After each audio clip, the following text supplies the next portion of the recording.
অবশ্যই আমি তাকে আমার জীবন সঙ্গী করব। আমি খুব একা। দিন শেষে মানুষ চেষ্টা করে যে নিজের ঘর যেমনই হোক না কেন যে একটু রাত করে যদি জীবনটা ভালোভাবে যাপন করতে পারে। আমার উপরে আল্লাহ ছাড়া আর কেউ নাই। আজকে যদি আমার মা বাবা থাকতো তাহলে আমারও জীবনটা বাকি 10টা মেয়ের মতো সুন্দর হইতো। যার বাবা মা থাকে না তার পৃথিবীর বুকে কিছুই থাকে। দয়া করে আল্লাহর রাস্তায় আপনাদের হাত ধরে মিনতি করি।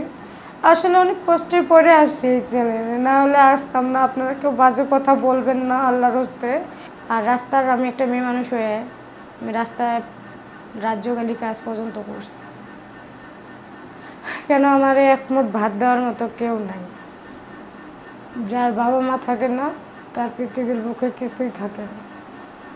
যেমন আমি যদি না খেয়েও ঘরে ঘরে পড়ে থাকি তবু আমার দেওয়ার মতো কেউ নাই যে আমাকে এক মুঠ ভাত অথবা এক গ্লাস পানি দিবে। যাদের মা বাবা নেই তারাই বুঝে তাদের বেদনাটা কেমন। যেমন আমার নাই, আমি সেই বেদনাটা বুঝি। আজকে যদি আমার মা বাবা থাকতো তাহলে আমারও জীবনটা বাকি 10টা মেয়ের মতো সুন্দর হইতো, এরকম এলোমেলো হইতো না। তো আমি অনেক কষ্ট করার পরে এলাকার মানুষজন আমাকে বিয়েও দিছিল। দেওয়ার পরে ভালো ছিল। ছেলেটা আমাদেরকে বলছে যে তার দেশের বাড়ি আমাদের দিনাজপুর জেলায়। এভাবে বলার পরে মানে আমাকে বিয়ে করে মিথ্যা কথা বলে, মিথ্যা মা বাবা সাজায় নিয়ে যায়। নিয়ে যাওয়ার পর আমাকে বিয়ে করছে। বিয়ে হওয়ার কিছুদিন পর বলতেছে যে সে ঢাকায় নিয়ে যাবে আমাকে। তো আমার নানি তো জিজ্ঞাসা করছে যে ঢাকায় কেন নিয়ে যাবে, তোমার বাসা তো এইখানে, তুমি ঢাকায় যেতে চাচ্ছ কেন? তো ছেলেটা বলতেছে যে না, আমার বাসা ঢাকা শহরে, আর আমি এখানে যাদের মা বাবা সাজায় নিয়ে আসছিলাম তারা হচ্ছে আমার ভুয়া মা বাবা। তো আমার নানি যাইতে মানা করছিল, তবুও আমি বলছি যে নানি যেহেতু আমার বিয়ে হয়ে গেছে, একদিকে আমার মা নাই বাবা নাই, যদি আমি ঘরে এইভাবে পড়ে থাকি বিয়ে হওয়ার পরে মানুষ অনেক কথা বলবে, মানুষের অনেক খারাপ কথা শোনা লাগবে, ভালো মন্দ শুনতে হবে। আমার কপালে যা আছে নানি আমি যাই, দেখি আমার ভাগ্য আমাকে কত দূর নিয়ে যায়। এইভাবে চল আমি ছেলেটার সঙ্গে ঢাকা শহরে আসি। আসার পরে আমার সঙ্গে মনে করেন 1 মাস ভালো ব্যবহার করছে। ওনারা আমার কাছে যৌতুক চায়, ওনার মা ওনার বোন বলতেছে যে আমাকে ওনাদেরকে 1 লাখ টাকা দিতে হবে। তো আমি তো নিজে খাইতেই পারি না, তো তাদেরকে আমি 1 লাখ টাকা কোথা থেকে দিব? দিতে পারি না দেখে আমার সংসারটা বিচ্ছিন্ন হয়ে গেছে। হয়ে যাওয়ার কারণে এখন আমি নানির কাছে থাকি। এখন আমার নানিটাও খুবই অসুস্থ, যদি নানির কিছু হয়ে যায় তা আমার পৃথিবীতে আর কেউ নেই। আমি খুব একা, আমার উপরে আল্লাহ ছাড়া আর কেউ নেই। তো আল্লাহ পাক যদি চাই অবশ্যই ভালো হৃদয়ের যদি কোনো ব্যক্তি থাকে অবশ্যই আমার পাশে এসে দাঁড়াবে, আমার দুঃখগুলো বুঝবে। আমি যে এখানে আসছি আমি না খেয়ে আসি। কালকে রাতে আমাকে এক ভাবি ভাত দিছিল, যেটা ভাত বলা চলে না, মানে পচে যাওয়া বলা চলে। তো আমি সেটাই ধুয়ে খাইছি, কী করবো, পেটের ক্ষুধা তো আর মানে না। ওগুলো খাওয়ার পরে আমি এখানে যে ভিডিও করার সামনে এসে দাঁড়া হয়েছি, ভিডিও করতেছি। আমি এখন পর্যন্ত সকাল থেকে কিছুই খাইনি পানি ছাড়া, কেন আমার ঘরে কোনো ধরনের খাবার নাই। তো আপনার যেটা বললেন যে ইউটিউবেতে সাহায্য সহযোগিতা পেয়েছিলেন, সেগুলো কোথায় গেল? আমি বললাম না, আমি যে খালার বাসায় গেছিলাম কাজ করার জন্য, উনি এগুলো সব নিয়ে নিছে। কেননা আমি এসব বুঝতাম না, মানে বিকাশের কি পিনকোড বলে না বলে এগুলো আমি জানতাম না। উনি আমার নাম ভাঙা ভাঙায় খাইতো। আর আমি যদি বলতাম কিছু যে খালা এরকম এরকম আমি দেশের বাড়িতে চলে যাব, আমি তোমার বাসায় যে কাজটা করছি 1 বছর, ওই কাজের টাকাটা আমাকে দাও। তখন আমাকে বলে যদি টাকা টুকা চাস তাহলে আমি তোর নামে মিথ্যা কথা বলবো যে তুই আমার বাসায় টাকা স্বর্ণ চুরি করতে চাইছিস, এই কইয়া তোর মায়ের দুধ দিয়া জেলে বইরা দিব, এইসব ভয় দেখাইতো আমারে। তো আমারও তো ঢাকা শহরে কেউ নাই যে আমি কারোর কাছে বলবো। আপনি একটা খামারে কাজ করতেন তখন? ওই খামারটা ওনার ছিল, আমাদের বাসার কাজও করাইতো, খামারের কাজও করাইতো, আবার ওনার একটা বাচ্চাকেও নিতে হইতো আমার। তো আমি তবুও ওগুলো মুখ সহ্য করে তার কাছে থাকতাম, কিন্তু আমি কাউকে কিছু বলতে পারতাম না যে আমার সঙ্গে এরকম প্রতারণা করা হচ্ছে। তারপর আমি যখন দেশে চলে আসি উনি কি করছে, ওই সিমটাকে বন্ধ করে দিয়ে উনার নামে আবার তুলে নিছে, নিয়ে উনি কথা বলে বলে যে আমি রেহানা হেমুক শিমুক এই কথা বলে উনি আমার নাম বলে টাকা নেয়।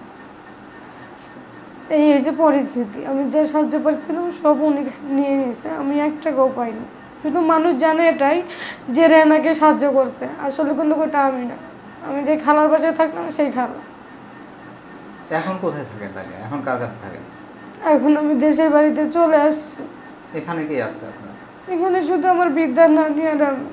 হুম? আমার বিদ্যা নানি আর আমি। দেশের বাড়ি বলতে কোথায় আপনাদের ঠিকানা? আমার দেশের বাড়ি দিনাজপুর ফুলবাড়িতে। ফুলবাড়ি জি। গ্রামের নাম? গ্রামের নাম ফুলবাড়ি। আচ্ছা, আপনার বাবার নাম? আমার বাবার নাম হচ্ছে আয়নাল। আর আপনার নানিকে চেনে মানুষ? হ্যাঁ চিনি। আচ্ছা আচ্ছা, রেহানার নানি বললে চিনবে? জি। আচ্ছা, তো আপনি এখন কি চাচ্ছেন বা কি করতে চাচ্ছেন? জীবন সামনে অতিবাহিত কিভাবে করবেন? ভবিষ্যৎ পরিকল্পনা কি আপনার? ভবিষ্যৎ তো অনেক কিছুই, যে একজন ভালো মানুষ আমার জীবনে আসুক, আমার বিস্তারিত শুনে যার দয়া লাগবে মায়া লাগবে এরকম মানুষ যদি একজন এসে আমার পাশে দাঁড়াও হয়, আমার এই বিপদে যদি আমার দিকে মুখ তুলে তাকায়, এর চাইতে আমার বড় কিছুই বলার নাই। তো এর আগে তো আপনি বলেছিলেন, অনেকে তো এসেছিল আমি যেটা জানি। বললাম না আমি যে আমি তো এখানে কথাই বলতে পারি নাই, ওই গালা কথা বলতো, আমি সেরকমটা কথা বলতে পারতাম না। আচ্ছা আচ্ছা, মানে আমাকে শুধু ভিডিও শো করাইছিল যে আমি ভিডিও করছি আমি কথা বলি, কিন্তু আসলে আমি কথা বলতাম না। মানে জাস্ট ভিডিওটাই হয়েছে, পরবর্তীতে সব লাভ অন্য আরেকজন নিয়েছে। জি, অর্থ মানে আমাকে শুধু ব্যবহার করা হয়েছে এখানে ভিডিওতে। আচ্ছা, অর্থ সহায়তা আসছে সেগুলো সে নিয়ে নিয়েছে। জি। আচ্ছা, তো আপনার জীবনের আরো কোনো কথা থাকলে, আরো কিছু বলার থাকলে সেটিও বলতে পারেন। একটা মেয়ে মানুষ যখন স্বামীর সংসার বাদ দিয়ে অথবা বাবা মার বাড়িতে আসে, তখন মানুষের অনেক লাঞ্ছনা, অনেক অপবাদ, অনেক কিছুই সহ্য করতে হয়। তো আমি দর্জি কাজ জানি, কিন্তু আমার একটা মেশিন নাই। মেশিনের কারণে আমি, অথবা মেশিন যদি থাকতো হয়তো আমি তবুও ডাল ভাত জুটে খাইতে পারতাম, আমার সেটাও নাই। আর আমরা যে থাকি মানে প্লাস্টিক ঘেরা দিয়ে ভাঙ্গা চুঙ্গা ঘরের মধ্যেই থাকি, আমাদের ঘর বাড়িও ওরকম ভালো না যে আমরা একটু থাকবো রাত শেষে, সেই পরিস্থিতিটুকুও নাই আমাদের। দিন শেষে মানুষ চেষ্টা করে যে নিজের ঘর যেমনই হোক না কেন, যে একটু রাত করে যদি জীবনটা ভালোভাবে যাপন করতে পারে, কিন্তু আমাদের তাও নাই। তো আপনি ভবিষ্যতে কি করতে চাচ্ছেন?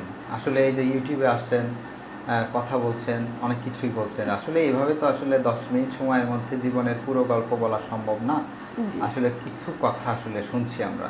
তো সেক্ষেত্রে আপনি ইউটিউবে এসে ভিডিওর মাধ্যমে আপনি কি ইনফরমেশন দিতে চাচ্ছেন, কি জানাতে চাচ্ছেন দর্শক বন্ধুদের বা হচ্ছে আমাদের যারা ভিউয়ার্স আছে?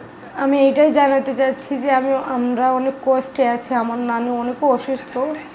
যদি আপনারা কেউ পারেন তো একটু আমাদেরকে সাহায্য সহযোগিতা করেন, আমরা যদি দুই মুঠো ভাত খেতে পারি, আর এটা খেয়ে যদি আমরা জীবনটাকে বাঁচাতে পারি। আপনারা তো অনেক টাকাও দেখা যাচ্ছে অনেক দিকে মানুষের নষ্ট হয়ে যায়, যদি আমাদের মতো অসহায় মানুষদেরকে দেন অথবা আমরা ডাল ভাত খেয়ে বাঁচতে পারলাম, কেন আমার তো কেউ নেই যে আমাদেরকে সাহায্য সহযোগিতা করেন আপনারা দয়া করে, তাহলে হয়তো বা আমাদের দুটো মানুষের জীবন বেঁচে থাকতে পারে। কেন একটা মানুষ একদিন দুই দিন না খেয়ে থাকতে পারে, প্রতিদিন তো পারবে না। আর আমি অর্থর কাছে হাইরা গেছি, কেন আমার অর্থ নাই। আর যাদের অর্থ নাই, শোনেন, হয়তো একদিন দুই দিন সাহায্য করবে মানুষ, প্রতিদিনই তো সাহায্য করবে না আপনার খাওয়ার জন্য। আপনার তো এমন একটা পরিকল্পনা করতে হবে যে পরিকল্পনা থেকে হ্যাঁ আমি তো বললামই যে এরকম যদি একজন ভালো হৃদয়মান ব্যক্তি থেকে থাকে, যে আমার বিস্তারিত শোনার পরেও সেটা তো আছেই, কিন্তু এখন এমনিতে কি করেন আপনি?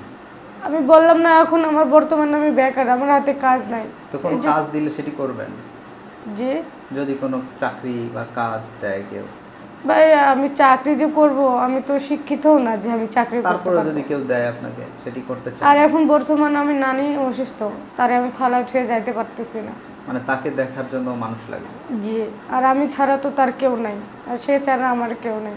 তো আমি তাকে কিভাবে ফালা উঠে চলে যাই, তার জন্য আমি পারতেছি না।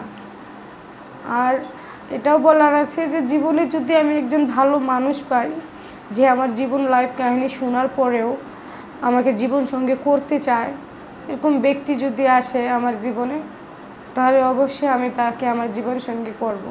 কিন্তু একটা এর মধ্যে কথা আছে, অনেকজনে অনেক বাজে বাজে কথায় মন্তব্য করে। দয়া করে আল্লাহর রাস্তে আপনাদের হাত ধরে মিনতি করি, আসলে অনেক কষ্টে পড়ে আসছি এই চ্যানেলে, না হলে আসতাম না। আপনারা কেউ বাজে কথা বলবেন না আল্লাহর রাস্তে। যদি ভালো মন নিয়ে কারো ইচ্ছা থাকে আমাদের পাশে দাঁড়ানোর, তো দাঁড়াতে পারেন ভাই। আমি সর্বশেষ এটাই চাই যে একজন ভালো মানুষ আমার জীবনে আসুক, আর আমার দুঃখের সময় সে আমার ঢাল হয়ে দাঁড়া হোক আমার পাশে। আর যারা পারেন ভাই ব্রাদার যেমনই হন না কেন, যে হন বাপ চাচাদের বয়সী বোন অথবা ভাই, যে যেমনই পারেন আমাকে একটু সাহায্য করেন। কেন আমার নানু খুবই অসুস্থ, আমি তার 2 মুঠো ভাত মুখে তুলে দিতে পারতেছি না, তার চিকিৎসা চালাইতে পারতেছি না। আমি খুব নিঃস্ব হয়ে গেছি, আমার কিছুই নাই, শুধু ওই উপরে আল্লাহ জানেন যে কী হবে কপালে। আল্লাহ যেটাই ভালো চাবে সেটাই হবে আমার ভাগ্যে, আমি আল্লাহর উপরে ছেড়ে দিছি। তবুও আপনারা মানুষ যারা আছেন, ভাই অত বোন, আমাকে যেতটুকু পারেন সেতটুকু দিয়ে হেল্প করিয়েন। তো আপনাদের সাহায্য সহযোগিতা করতে হলে তো আপনাদের সাথে যোগাযোগ করতে হবে। তো আপনাদের সাথে যোগাযোগের কি ব্যবস্থা আছে বা কি বিষয় বা ঠিকানা, কোথায় গেলে আপনাদেরকে খুঁজে পাবে? জি, আমি তো ঠিকানাটা প্রথমেই বলছি যে দিনাজপুর ফুলবাড়িতে আমার বাসা। এখানে আসলে আমাকে ফোন নাম্বার আছে, ফোন দিলে পাবে।